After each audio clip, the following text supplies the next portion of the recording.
بسم اللہ الرحمن الرحیم۔ ایک شخص نے اپنی کار میں 50 عدد 1 کلو آٹے کے شوپر تیار کر کے وہاں آ کر بریک لگائی جہاں ضرورت مند افراد راشن تقسیم کرنے والوں کی تلاش میں کھڑے تھے۔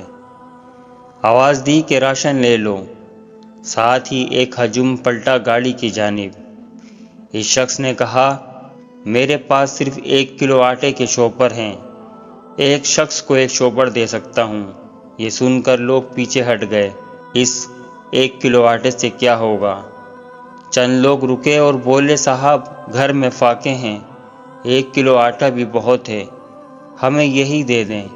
اس شخص نے ان چند لوگوں کو وہ شوپر تقسیم کر دیے۔ ایک بیوہ تھک کر وہ شوپر لے گھر آئی کہ بچوں کو روٹی ہی بنا دوں۔ آٹے کا شوپر برتن میں خالی کیا۔ اب آٹا گوندنے کے لیے اس عورت نے ہاتھ آٹے میں ڈالا، دوسرے ہاتھ میں پانی لیا کہ اچانک پانی کا برتن ہاتھ سے گر گیا اور خوشی سے اس عورت کے آنسو نکل گئے۔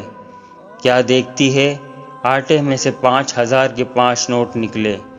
اس بیوہ عورت نے دوپٹے کا پلو دراز کیا، رب کے حضور دعاؤں کا انبار اس نیک شخص کے حق میں بھیج دیا۔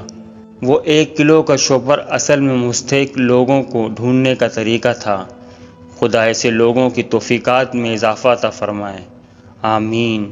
اگر میری آپ کو ویڈیو اچھی لگی ہو تو پلیز چینل کو سبسکرائب کریں، لائک کریں اور شیئر کریں۔ شکریہ۔